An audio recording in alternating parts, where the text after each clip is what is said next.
اسلام سے آزادی کا یہ تیسرا حصہ ہے۔ ایک جنگ جاری ہے اور یہ جنگ خدا اور اس کے فتح مند بیٹے اور تاریکی کی قوتوں کے درمیان ہے۔ ہمارا اصل اختیار مسیح خداوند کی موت اور اس کا مردوں میں سے جی اٹھنا ہے۔ لوگ اور مختلف کمیونٹیز میدان جنگ میں ہیں، اور جب لوگوں کو اسلام سے باہر آنے کی دعوت دیتے ہیں یا اسلام کے خوف کے تاثر سے نکالنا چاہتے ہیں تو ہمیں ایک قلعے کو مسمار کرنا ہوتا ہے، یعنی روحانی قلعے کو، کیونکہ یہی لوگوں کو قیدی بنا کر پکڑے رہتا ہے۔ ہمیں ان زنجیروں کے چیلنج اور لائحہ عمل کو توڑنا ہوتا ہے جو ان کی شکست کے لیے مرتب کی گئی ہیں۔ ایک تو کلمہ شہادت ہے اور دوسرا ذمی ہونا۔ ان دونوں نے مسلمانوں اور مسیحیوں کو غلام بنا رکھا ہے۔ ہمیں روحانی قوتوں کے خلاف کھڑے ہونا ہے۔ ہم مسلمانوں کے خلاف کھڑے نہیں ہوتے، ہم گوشت اور خون کے خلاف جد و جہد نہیں کرتے۔ ہم تو دراصل تاریکی کی فوجوں کے خلاف جو آسمانی مقاموں میں ہیں تگ و دو کرتے ہیں۔ ہمیں بے خوف اور بڑے واضح ہونے کی ضرورت ہے، کیونکہ اسی میں ہمارا تحفظ اور اعتماد ہے۔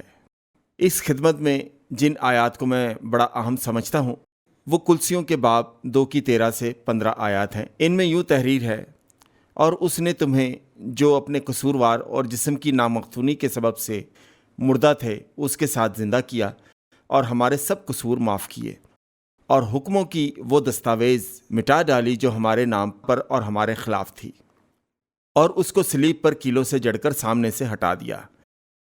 اس نے حکومتوں اور اختیاروں کو اپنے اوپر سے اتار کر ان کا برملا تماشا بنایا اور صلیب کے سبب سے ان پر فتح یابی کا شادیانہ بجایا۔ اب حالات یہ ہیں، انسان کی فطری حالت یہ ہے کہ ہم اپنے قصوروں کے سبب مردہ ہیں، ہم اپنے گناہوں کے سبب قابل سزا ہیں، اس لیے ہمیں شرعی اعتبار سے رد کیا گیا ہے۔ اس بیان کے مطابق ان باتوں کی وجہ سے جنہیں ہم نے کیا ہے، شیطان کو ہمیں برباد کرنے کا حق ملتا ہے۔ یہ تحریری دستاویز ہے۔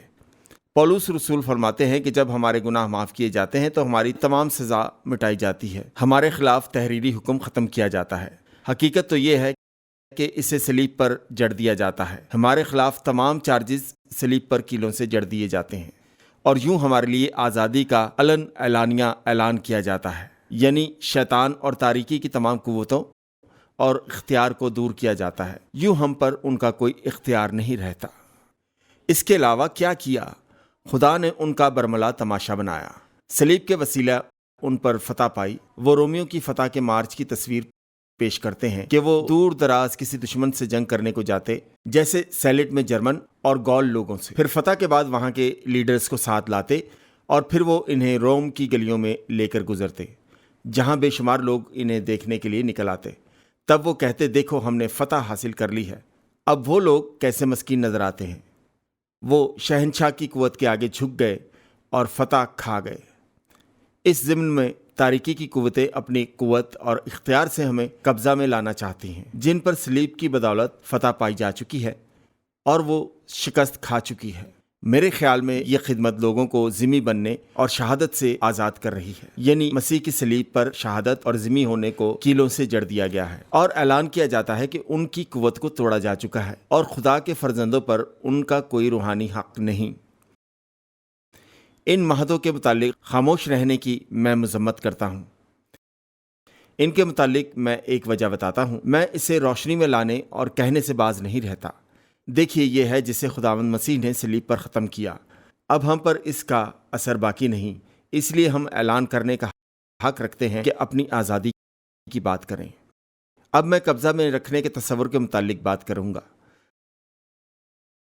پولس رسول افسیوں میں فرماتے ہیں، سورج کے ڈوبنے تک تمہاری خفگی نہ رہے اور ابلیس کو موقع نہ دو، شیطان کو قبضہ جمانے نہ دو۔ لفظ توپوس کا یونانی زبان میں معنی رہنے کی جگہ ہے، یا جگہ جہاں کوئی رہتا ہے۔ وہ فرماتے ہیں، اگر آپ اپنے بھائی یا بہن سے ناراض ہوتے ہیں اور آپ اپنے غصے پر قابو نہیں پا سکتے اور یہ غصہ آپ کے دل میں رہتا ہے اور اس میں پنپتا ہے، تو یوں آپ شیطان کو قبضہ دیتے ہیں اور اپنی زندگی میں دخل پانے کا موقع دیتے ہیں۔ یہیں سے وہ آپ کو مجبور کر سکتا ہے اور آپ پر دباؤ ڈال سکتا ہے۔ رسول فرماتے ہیں، وقت ضائع نہ کرو اور جلدی عمل کرو، زیادہ دیر غصہ کی حالت میں نہ رہو، اس طرح ابلیس آپ کے خلاف غصہ کو استعمال نہ کر سکے گا۔ یوحنا کے 14 باب میں خداوند یسوع مسیح بھی قانونی حقوق کی زبان استعمال کرتے ہیں۔ وہ فرماتے ہیں، اس کے بعد میں تم سے بہت سی باتیں نہ کروں گا، کیونکہ دنیا کا سردار آ رہا ہے اور مجھ میں اس کا کچھ نہیں، لیکن یہ اس لیے ہوتا ہے کہ دنیا جانے کے بعد میں باپ سے محبت رکھتا ہوں، اور جس طرح باپ نے مجھے حکم دیا ویسا ہی کرتا ہوں۔ یہ اصطلاح مجھ پر قبضہ کرنا دراصل قانونی جملہ سازی ہے۔ اس کا مطلب ہے کہ تمہارے خلاف چارج ہے، یعنی آپ کے خلاف کچھ تو ہے۔ یہ اس طرح ہے کہ پولیس نے آپ کو گرفتار کر لیا ہے اور آپ یوں کہتے ہیں، میرے خلاف کچھ بھی تو نہیں، اس لیے کہ آپ بے قصور ہیں، یعنی اس کے خلاف کوئی چارج نہیں کہ اسے گرفت میں لیا جائے، اور اس کی وجہ یہ ہے کہ وہ بالکل وہی کرتے ہیں جو ان کا باپ حکم دیتا ہے۔ وہ اسی راہ پر چلتے ہیں جو ان کے باپ نے متعین کیا ہوتا ہے۔ کیونکہ یسوع مومی مادہ کے آدمی تھے، ان پر کچھ چپک نہیں سکتا تھا اور وہ آزاد تھے۔ اس کا مطلب یہ بھی تھا کہ ان کی قربانی ہمارے لیے مؤثر تھی، اس لیے وہ اپنے گناہوں کے لیے نہیں مرے تھے۔ شیطان کو قبضہ دینا ہی وہ خیال ہے کہ اس کا یسوع میں کوئی حصہ نہیں تھا، مگر ہم میں ہوتا ہے۔ ہم اسے قبضہ دیتے ہیں، یعنی وہ لعنتیں جو ہم دیتے ہیں، وہ لفظ جو ہم کہتے ہیں، وہ چیزیں جن میں ہم حصہ لیتے ہیں اور ان باتوں میں شریک ہوتے ہیں جن میں ہمیں نہیں ہونا چاہیے۔ شیطان کے قبضہ میں آنے کے لیے یہ سب باتیں ہمیں متاثر کرتی ہیں۔ قبضہ میں آنے کے لیے کچھ جھوٹ ہیں جنہیں ہم مانتے ہیں۔ میں نے پہلے بھی آپ کو بتایا تھا کہ ایک جوان خاتون تھی جس کے والد نے اسے کہا تھا وہ بالکل بیکار ہے، اور اس نے اس بات کا یقین کیا۔ وہ یہ ماننے لگی تھی کہ وہ کسی کام کی نہیں۔ وہ جھوٹ اس کی زندگی کا حصہ بن گیا۔ اس نے اسے قبول کر لیا اور اس کے لیے یہی بیڑی بن گئی۔ جہاں شیطان اسے نقصان پہنچانے لگا، بیکار ہونا اس کی زندگی میں کمی کا باعث بن گیا۔ یہ اس کے لیے لاچارگی بن گئی۔ اکثر اوقات ہم جھوٹ کو مان لیتے ہیں اور یہی دکھ کا باعث بن جاتا ہے، خواہ اس کی کوئی حقیقت نہ ہو، مگر وہ اصل دکھائی دینے لگتی ہے، لیکن وہ دراصل ہوتی نہیں۔ وہ معاہدے جو ہم میں گھس جاتے ہیں، بالکل ویسے ہی جیسی مثال میں نے عورت کی دی ہے جس نے کسی جادوگر سے اس پانی کو پیا تھا جو برازیل سے لایا گیا تھا۔ اس کے پینے سے اس کی روحانی زندگی کو دھچکا لگا۔ خواہ اس دوائی میں کچھ تھا یا نہ تھا، لیکن اس سے اسے اجازت مل گئی کہ اس پر حملہ ہوا اور اسے تنگ کیا گیا جس کا اسے پہلے تجربہ نہ ہوا تھا۔ دہشت ناک تجربات بھی نقصان کا سبب ہو سکتے ہیں اور اس سے متاثر ہونے کی راہیں بھی کھل سکتی ہیں، اس لیے کہ وہ اکثر اوقات جھوٹ سے منسلک ہوتے ہیں۔ کچھ لوگوں سے برا سلوک کیا جاتا ہے اور وہ یہ سمجھتے ہیں کہ غلطی ان کی اپنی تھی۔ وہ جس جھوٹ کو مان لیتے ہیں یہ ان کی غلطی ہے۔ ایسے مواقع سے شیطان ان کو دبا لیتا ہے اور ان میں جرم اور درد اور منفی رویے کا احساس اجاگر کر دیتا ہے۔ اس سے کئی باتیں ہو سکتی ہیں۔ اگر آپ زندگی کے مشکل وقت سے گزریں، جیسے بڑا حادثہ یا آپ کا کام چھوٹ جاتا ہے، تو ایسی صورت میں آپ کو محتاط ہونے کی ضرورت ہے کہ آپ خداوند سے دعا کریں تاکہ وہ آپ کو عمدہ اور احسن راستہ دکھائے، تاکہ آپ کا دل پاک صاف رہے۔ شاید آپ کا کوئی دوست ہو جس نے آپ کو دھوکہ دیا ہو، اس سے آپ کو بہت دکھ ہوا ہو۔ آپ اس واقعے کو لمبا نہ کھینچیں اور یقین کریں کہ اس ناپسندیدہ واقعے سے شیطان آپ کی زندگی میں قبضہ نہ جمائے۔ اکثر اوقات جب آپ لوگوں کو آزاد کرانے میں مدد کرتے ہیں تو کسی ناگوار واقعے کے لیے دعا کرنے کی ضرورت ہے، اس لیے خداوند سے اس دکھ اور درد کو دور کرنے کے لیے استدعا کریں۔ ہمارے تجربے میں عموماً کسی بھی دکھ کے ساتھ جھوٹ شامل ہوتا ہے۔ وہ دکھ بھی حقیقی ہوتا ہے، اس کی وجہ سے اس جھوٹ کو بھی ہم حقیقی مان لیتے ہیں۔ لوگ آپ کو دکھ دیتے ہیں اور آپ انہیں معاف نہیں کرتے، بالکل اس غصہ کی طرح جس کا پولس رسول نے ذکر کیا تھا۔ گناہ کو اہمیت نہ دینا جس سے لعنتیں رونما ہوتی ہیں، یا وہ باتیں جو آپ کے آباء و اجداد نے کی ہیں، یہ بھی آپ کی زندگی میں نقصان کا باعث ہو سکتی ہیں۔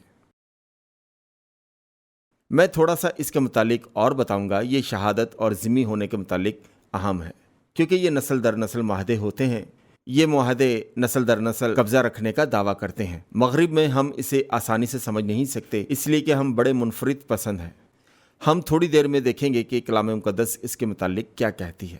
یاد رکھیں کہ شیطان الزام لگاتا ہے، اور مکاشفہ کی کتاب میں آیا ہے کہ وہ دن رات مقدسین پر الزام لگاتا ہے۔ شیطان کو جو کچھ ملتا ہے اس سے نشانہ لگاتا رہتا ہے۔ اب میں آپ کو آزادی کی خدمت کی مثال دیتا ہوں۔ یہ اس وقت ہوا جب میں کسی کے لیے فکر کر رہا تھا اور اس کے لیے دعا کر رہا تھا۔ یہیں تھا۔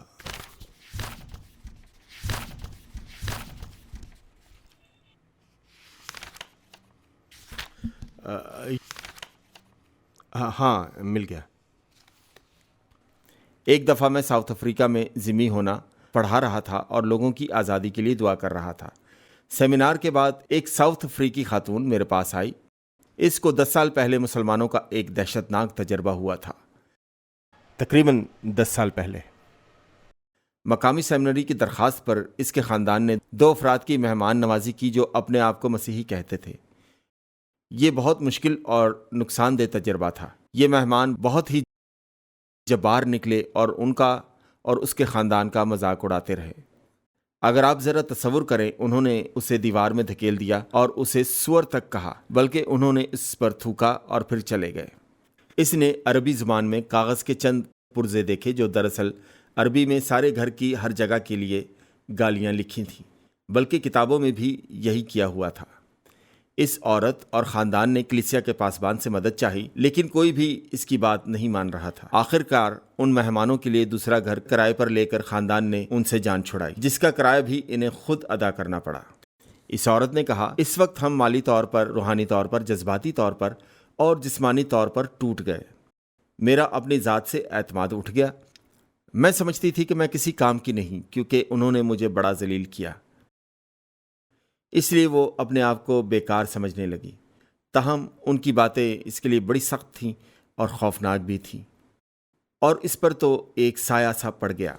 لیکن جب میں نے ذمہ ہونے کا بیان کیا تو وہ اس خوف سے اور اپنی ذات پر شک کرنے کے ذہنی کھچاؤ سے آزاد ہوئی۔ ہم نے اس کی شفا کے لیے اکٹھے دعا کی۔